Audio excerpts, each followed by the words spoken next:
Maintenant, les commandos, franchement, on parle beaucoup des femmes, mais vraiment, il y a des hommes irresponsables. Trop d'hommes irresponsables.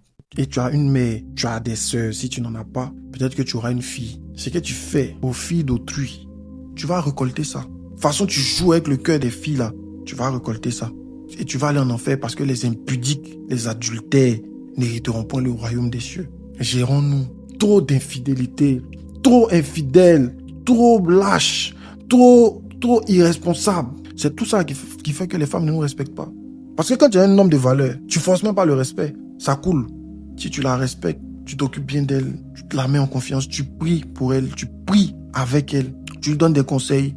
Je vois pas comment elle va te manquer de respect. Je vois pas comment. Souvent aussi, c'est nous aussi, on pousse la femme parce que tout abus de pouvoir crée la rébellion. Tout abus. Quand tu abuses là, forcer un matin, on va te dire, un matin, la réponse que ta chérie va te donner, tu vas pas croire. Mais c'est pas de sa faute. Il faut respecter aussi. Respectons. Faisons des efforts. Prions. Venons au pied du Seigneur. Prions. Tu es trop infidèle. Ça fait perdre le charisme. Tu imagines, on t'attrape en flagrant délit comme ça. Tu es démis, tu es plat. Tu as dit quoi? C'est honteux. C'est honteux. Tu tombes ta cheminante ici. Tu tombes ici. Ta femme, tu la tombes. Et tu normalises ça.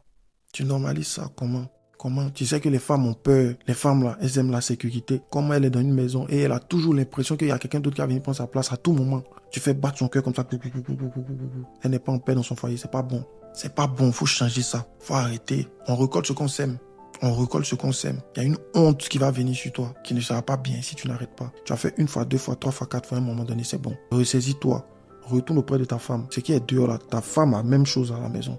Faut gérer ça, faut savoir comment tu gères, faut lui expliquer comment elle doit faire. Si elle doit faire sport, faut lui expliquer comment elle doit faire sport là. Pas lui, c'est ta femme. Tu sais lui parler, elle va t'écouter. Tu la fais asseoir, tu dis chérie, assieds-toi.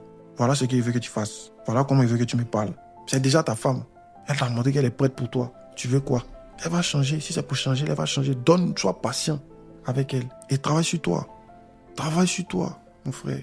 Travaille sur toi, tu peux pas continuer comme ça, tu vas la perdre. Tu vas la perdre et quand tu vas la perdre, c'est là que tu vas réaliser que celle que tu as perdue, elle n'est pas commune. On la trouve pas partout. Faut pas attendre que ce soit trop tard. Si elle est partie, elle est partie. Ça fait combien de fois tu demandes pardon, elle accepte. Ça fait combien de fois elle t'attrape, elle accepte. Si elle est partie, elle est partie. Dosons l'infidélité là. Ça nous nuit. Ça fait que tu n'avances même pas dans ta vie. Tu sais même plus finalement où tu t'en vas. Tu disperses tes sources. C'est pas bon. Et je parle pour me mettre dedans. C'est un conseil que nous tous, je donne à nous tous les hommes, les jeunes chrétiens du monde entier. Mais il faut savoir, faut être conscient d'abord avant de changer ça. Il faut en être conscient, il faut savoir que c'est un problème. Il faut savoir que tu as une blessure. C'est quand tu sais que tu as une blessure que tu peux guérir la blessure là. Changeons. La Bible dit, Marie, aimez vos femmes comme Christ a aimé l'église et a donné sa vie pour elle. Ta femme, tu dois donner ta vie pour elle. Si tu peux donner ta vie, c'est pas l'argent que tu peux pas lui donner. Si tu peux donner ta vie, c'est pas la discipline que tu peux pas te donner. Si tu peux donner ta vie, je ne sais pas ce que tu peux pas lui donner. Tu ne peux pas faire pour elle. Tu as vu quelque chose en elle que tu n'as pas vu quelque part. C'est pour ça que tu l'as choisi. Honore-la, respecte-la comme tu l'as honorée devant les hommes, devant Dieu.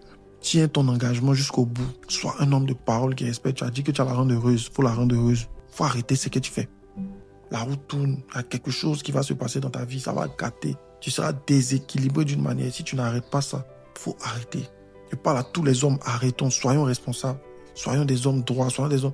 Parce que maintenant, on comprend les vagues des féministes et tout ça là. C'est à cause de ce type d'homme qui est né maintenant. C'est à cause du type d'homme. Avant, il n'y avait pas tous ces féministes là parce que les hommes connaissaient leur rôle. Ils savaient ce qu'ils devaient faire. Même s'il y avait des petits ajustements, mais au moins pour le fait d'être responsable, là, ils savaient.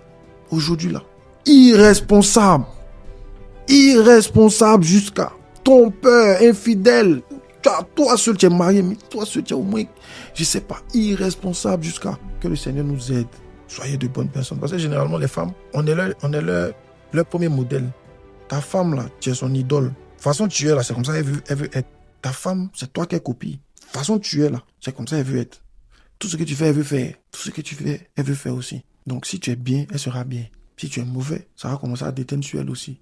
Ce qu'elle avait et puis tu l'as aimé, là, ça va partir. L'amour est patient. L'amour supporte tout. L'amour croit tout. Rien n'est encore perdu. Vous pouvez rattraper les choses. Asseyez-vous discuter. C'est pas la peine de divorcer. Asseyez-vous discuter. Guérissez des blessures. La parole libère. La Bible dit si ton frère pêche contre toi, va et reprends ton frère. Parle avec lui. S'il refuse de t'écouter, appelle une ou deux personnes. Réglez le problème. Parlez-vous. Vous pouvez encore régler la situation.